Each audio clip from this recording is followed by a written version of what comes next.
Hi, Jung-hee. The UN Security Council met Thursday to discuss the positive developments recently in negotiations between North Korea and the U.S. But there was tension between the U.S. and North Korea's two allies, China and Russia, over whether the sanctions on the North should stay in place. Jung-hee reports. The 15 member nations of the UN Security Council gathered Thursday on the sidelines of the UN General Assembly to discuss North Korea. The meeting came after U.S. Secretary of State Mike Pompeo accepted North Korean leader Kim Jong-un's invitation to Pyongyang, and after President Trump revealed that he received another letter from Kim. Against that backdrop, it was a standoff between the U.S. and North Korea's neighbors, China and Russia, over sanctions.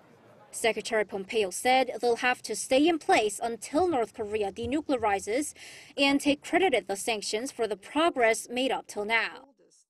We must not forget what's brought us this far, the historic international pressure campaign that this Council has made possible through the sanctions that it imposed. Enforcement of UN Security Council sanctions must continue vigorously and without fail until we realize the fully, final, verified denuclearization.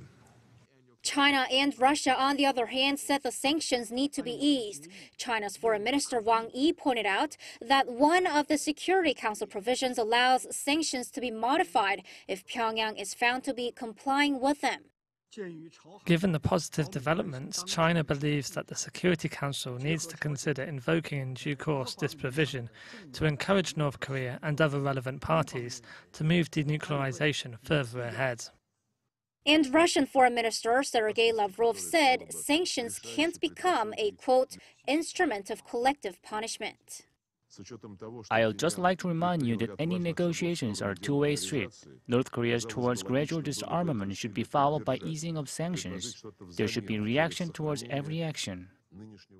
North Korea promised it'll invite international experts when it dismantles its missile engine test site and hinted it could get rid of its key nuclear complex once the U.S. takes corresponding measures.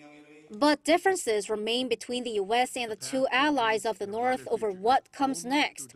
Washington in favor of dialogue and sanctions, and Beijing and Moscow calling for rewards as the process goes forward. Jung-hee, Arirang News.